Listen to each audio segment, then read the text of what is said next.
বাংলাদেশ আর চীনের এই যে বন্ধুত্ব বা এই যে সখ্যতা, তার ফলে ভারত কতটা চাপে পড়তে পারে? ভারত বিষয়টাকে কোনো অবস্থাতেই এটা ভালোভাবে নিবে না। যদি হুম।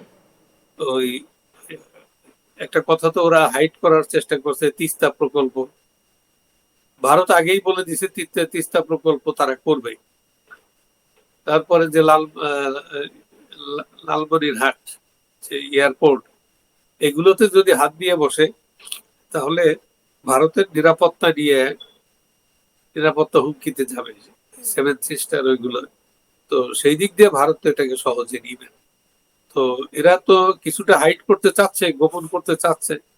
তো সেই দিক দিয়ে ভারত যতটা আমেরিকা এবং ভারত যতটা স্লো অ্যান্ড স্টেডি, আমার মনে হয় স্লো অ্যান্ড স্টেডি প্রসেসটা বেছে নিচ্ছে, আমার মনে হয় তখন ওইটা আর থাকবে না।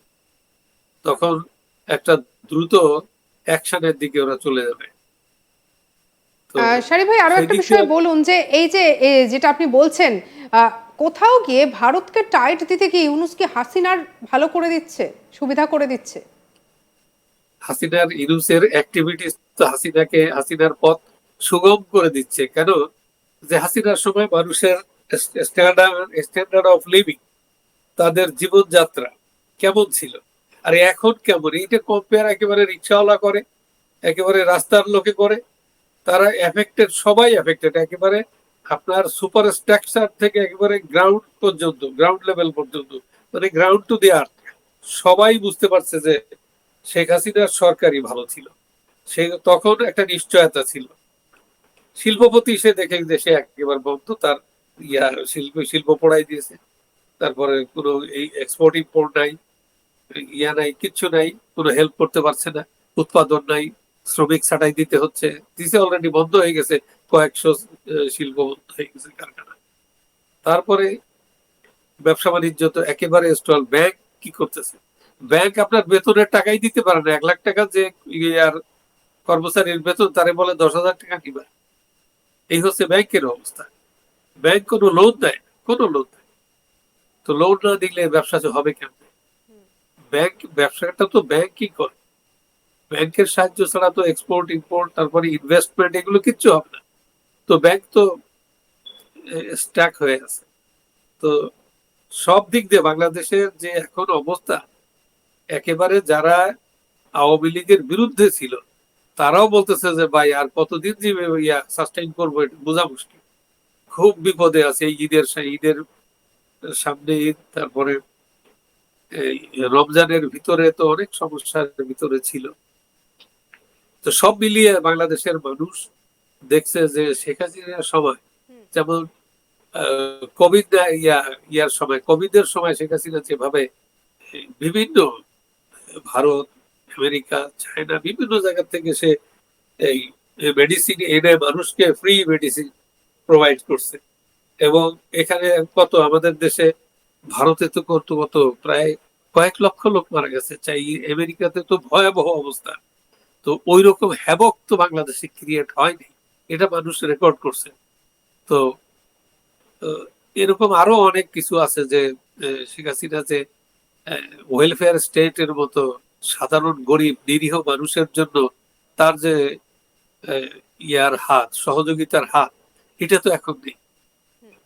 মুক্তিযোদ্ধারা এখন নিজেরা লুকাই থাকতে হয়, বলাই যায় না যে ও মুক্তিযোদ্ধা। তারপরে দেশের উপরে আঘাত আসছে, একটা সবগুলো অবৈধ রাষ্ট্রদ্রোহ কাজ করতেছে তার পাশে বসে, এবং সে সেটাই সমর্থন করে যাচ্ছে। আপনার জাতীয় পতাকা পরিবর্তন করা, সংবিধান ছুঁড়ে ফেলাই দাও, তোমরা কে? তোমাদেরকে বসানো হয়েছে শুধু প্রেসিডেন্টের হেল্প করার জন্য। যা বলে প্রেসিডেন্ট তাই শুধু করবা তোমরা, এবং কয়েকদিনের ভিতরে নির্বাচন দিয়ে তুমি গো ব্যাক। এটাই হচ্ছে তোমার। তুমি বিপ্লব বলো, বলো, তা বলো, কত কি যে জঙ্গি জিহাদিরা হঠাৎ এসে ডাকাতের মতো বাসার ভিতরে ঢুকে পড়লে যে অবস্থা, তাই বাংলাদেশে একটা তো জঙ্গি জিহাদি একটা ডাকাত দল ঢুকে পড়ছে, যারা গোটা বাংলাদেশটাকেই তছনছ করে আর দিচ্ছে। সাধারণ মানুষের কোনো এটা তো নিরাপত্তা নেই, প্রায় দিনই আমরা দেখছি কোনো রাস্তায় আগুন নিরাপত্তা, জ্বলছে, একটার পর একটা ঘটনা ঘটছে। একদম। তো এরা তো প্রতিনিয়ত রাষ্ট্রদ্রোহ করে চলছে। ইভেন সেনাবাহিনী ওদের টার্গেটে পড়ে গেছে। সেনাবাহিনীর বিরুদ্ধে যাচ্ছে তাই বলছে, দেশের বিরুদ্ধে কথা বলছে। এটা একটা কিসের রাজ্য? এটা একটা জঙ্গলি, আর এটা জঙ্গলি সেনাবাহিনীর দেশ। প্রধান তো চাইলে পরেও যে রাশ টেনে ধরা, সেখানেও তো তিনি ব্যর্থ হচ্ছেন। না, সে তো আসলে তার, আমার মনে হয় তার সমস্যা আছে। সে যদি পারতো তাহলে নিশ্চয়ই করতো। তার ভিতরে, সেনাবাহিনীর ভিতরে জঙ্গি জিহাদিরা ঢুকে পড়ছে, সেখানে একটা ব্যালেন্স আনা, ফিরে আনা, সেটা আমার মনে হয় কষ্ট হচ্ছে। তো যাই হোক, যে অবস্থা হচ্ছে সেখানে শেখ হাসিনার জন্য অনেক ভালো, আওয়ামী লীগের জন্য অনেক। মানুষ তো সেন্সেবল মানুষ, তারা তো বোঝে, তারা তো প্রত্যেক দিন তারা face করে সমস্যা। তো সেখানে তারা দেখছে যে এ ভয়াবহ জিনিস, মানে একেবারে খাওয়া নাই, মার্কেটে টাকা নাই, জীবন ধারণ করতে পারছে না, ওদিকে বাচ্চা মেয়ে এসে মেয়ে বাংলাদেশের অবস্থা কি জীবনের ধীরে ধীরে নিরাপত্তা নেই। শ্রীলঙ্কা পাকিস্তানের মতো হয়ে যেতে চলেছে? শ্রীলঙ্কা তো মোটামুটি ইয়া করছে, আমার মনে হয় তার চাইতেও খারাপ, ওয়াস্ট এখন, শ্রীলঙ্কার চাইতেও ওয়াস্ট। শ্রীলঙ্কায় এই ইয়া ছিল না তো, জঙ্গি জিহাদি ছিল না, ওখানে একটা ডেমোক্রেসি মুভমেন্ট ছিল। তো ওটা ওরা ভাগ্যবান যে ওদেরকে ওখানে জঙ্গি জিহাদি নাই।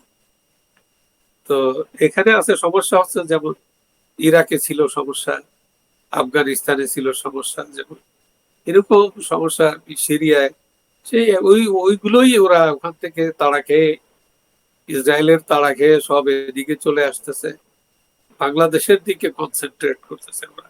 এই শরীফ জন্য ভাই, ওরা যে হাসিনার সময়টা যদি আমরা দেখি, হাসিনার ভারতের সঙ্গে যেমন একটা সম্প্রীতি ছিল, অন্যদিকে চীন হোক পাকিস্তান হোক, এদের সঙ্গে আহ, খারাপ খারাপ সম্পর্কও ছিল না, আবার যে একেবারে গলায় গলায় সম্পর্ক যেটা এখন ইউনুস করছে, এতটাও কিন্তু সুবিধা পাওয়া বা এই সম্পর্কটাও কিন্তু হাসিনা বজায় রাখেনি। একটা একটা সুন্দর কথা বলছেন আপনি, এইটা একটা একটু ক্লিয়ার করা দরকার। আপনি যদি এটা যদি ইউনুসে যদি আতু আতু করে ডাক দিত, সেও জাম্প করতো, মোদিজির পায়ে গিয়ে পড়তো, দেখতে যে কি করে আর সব কথা বলে, প্রশংসার ঝুড়ি ওপেন করে দিত। শেখ হাসিনা কিন্তু তা করেনি। শেখ হাসিনা তার বাংলাদেশের ইজ্জত বজায় রেখে, সে ইভেন এ কথাও বলছে যে ভারতকে যতটা সহযোগিতা করছি সারা জীবন মনে রাখতে হবে, এই কথাটা সে বলছে। কারণ সে বলছে, সে করছে। অনুপ চেটিয়াকে ধরে নিয়ে ইয়া করে দিছে, সেভেন সিস্টারের সব যেগুলো বর্ডারিং এরিয়া, আগে তো ঘুমাইতে পারতো না সেই দেশের মুখ্যমন্ত্রীরা ওই এরিয়ার বর্ডারিং এলাকা, তারা সে মুখ্যমন্ত্রীরা, ইন্ডিয়ার মুখ্যমন্ত্রীরা বলছে যে আমরা এখন নির্বিঘ্নে নিরাপদে ঘুমাই হাসিনাজির জন্য। তার মানে কি, এটা সহযোগিতা, কোঅপারেশন। এই কোঅপারেশন থাকলে শেখ হাসিনাকে তখন এই অটোমেটিক্যালি স্পন্টিনিয়াসলি ইন্ডিয়া তাকে ফেভার করবে, তাই না? শেখ হাসিনা তো ইন্ডিয়াকে বন্ধু মানে, এনিমি মনে করে না।